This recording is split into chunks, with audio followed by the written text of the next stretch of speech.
Good morning. Today is Thursday, May 26, 2022. The Rambam Maimonides formulates the Yud Gimel Ikrim, 13 fundamental principles of Jewish belief, and number 10 and number 11 of those 13 are very important to us, especially this week.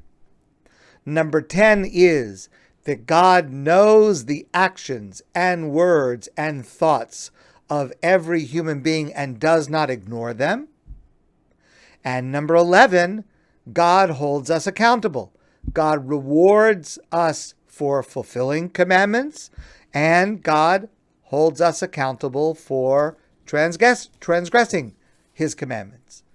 Now, those two principles underlie our Torah portion this week, the Parsha B'chukosai, which has the following format. It begins, Im B'chukosai telechu.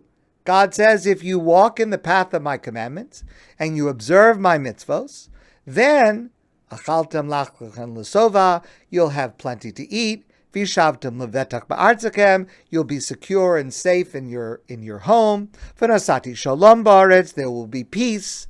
V'nasati mishkani b'sochachem, my presence, God says, will dwell among you. All the good things that we want in life will happen if we follow God's commandments. V'im lo sishmuli, but God says, if you do not listen to me, v'lo sasu es kol hamitzvos ha'ela, and you do not fulfill all the mitzvos that I'm commanding you, then we're going to be in big trouble. We're going to be in big trouble. V'ivkadei alechem behola, v'sashachafeles, v'sakadachas, machalos einayim and bedivos nafesh. God will bring on us, God forbid, anxiety and depression and destroying our outlook and making us feel that life is hopeless, and famine and exile and persecution.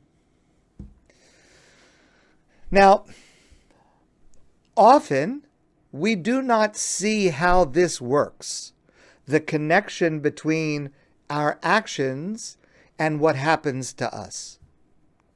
And this is a very difficult subject, a very important and large subject.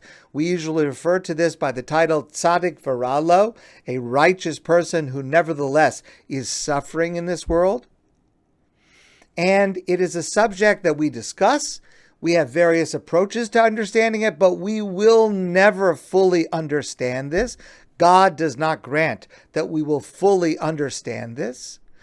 And a consequence of that is we should never and we may never attribute a misfortune someone is undergoing to what we perceive to be a fault or a shortcoming on their part. We may not do that, and we cannot do that because we just don't see how this works. We don't see it. But even if we don't see it, it is true. It is a yesod, a fundamental principle of belief that God knows everything that we do, say, and think, and God in some way holds us accountable, rewards and punishes. Now, if we think about that, it will probably make us very uncomfortable. Wherever I am, whatever I'm doing, whatever I'm thinking, God is watching me. There's no privacy. It will make us so uncomfortable that it should help to improve our behavior. I act differently when someone is watching, when someone knows. But at the same time, this should also make us very comfortable, because many of us think that the worst thing in the world is to be punished by God. God forbid. And yes, that's pretty bad. But it's not the worst thing. We have a famous verse in Tehillim. The pasuk says, Ashrei hagever, happy is the person, asher tiyasrenu ka, that God disciplines. person should be happy that God is disciplining them. What does that mean? What it means is that the worst thing in the world is not to be disciplined by God. The worst thing in the world is to be ignored by God. Because to be ignored by God means God doesn't care about us. It means our words and our actions have no meaning, no significance.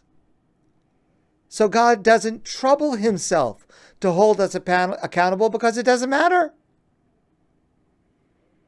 That would be like living in the Matrix, a life that is ultimately meaningless. God disciplines us because we matter to God, because we are important. Our actions are important, and it's important to God that we should improve our actions and learn from our mistakes. I heard this story many years ago from Rabbi Noach Weinberg. Picture this.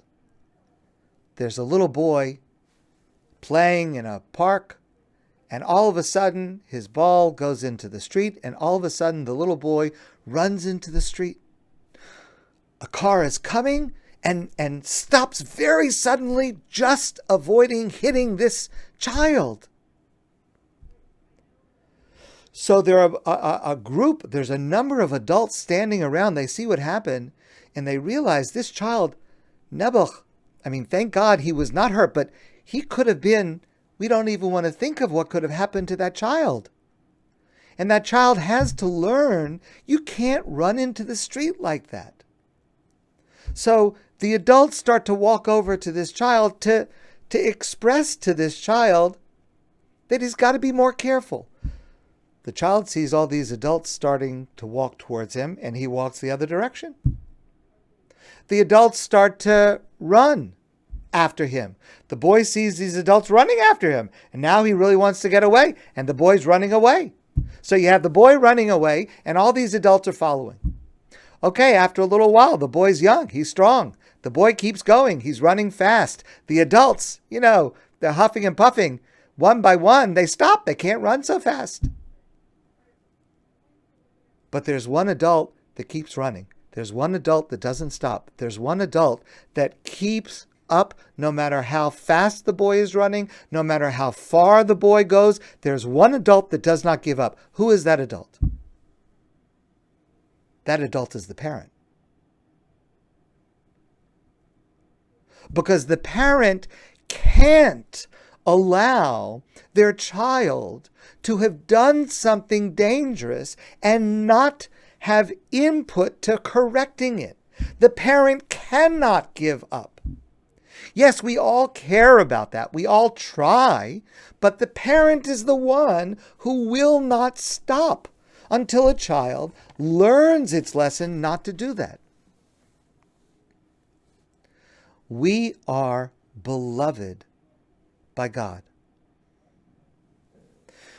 We have a holiday called Rosh Hashanah, the Jewish New Year. It's a Yom Hadin, a day of judgment. But it's also a Yom Tov, a holiday with joyous activity. And we dress up in nice clothes. We have delicious meals. It's a day of simcha. How can a day of judgment be a day of joy also? Well, number one, because we are optimistic that if we go through the process of God's judgment with integrity and honesty and sincerity, that the outcome will be a good outcome. That's number one. But number two, even the fact that we are being held accountable by God on Rosh Hashanah itself is a reason to rejoice. God cares about what I do. Yes, okay, I may be lacking in this area. I may be okay in that area. I certainly need to improve, but God cares enough to want to make sure and to hold me accountable because God loves me, because my actions matter. And this is the precise parallel to our role as parents. That adult that kept running, that was the parent, because the parent loves that child and cannot stop until the child learns its lesson not to do something dangerous. Now, my children may be upset with me for saying this, but so be it. Many parents think that the worst thing they can do to their child is to discipline them. And so, many parents don't, in order not to hurt them. Okay, I understand that, but it's a big mistake. Because the worst thing that a parent can do to a child is not to discipline them. The worst thing a parent can do to a child is to ignore them. Dr. David Pelkowitz, the psychologist, who is an expert on raising children and an expert on dealing with children at risk, especially teens at risk. Dr. David Pelkowitz says the number one risk factor for problems with teens, it's not abuse, it's not poverty, it's neglect. Because neglect means you don't matter. Discipline means I want you to be good. You are the most important thing in the world to me. And having you turn out right is my highest priority. It is the most important goal in my life. Of course, there is a very important difference between punishment, which is punitive and harmful, dwells on the past, and discipline, which is future-oriented, which is constructive, which raises the child's self-esteem, not lowers it. That distinction is absolutely critical.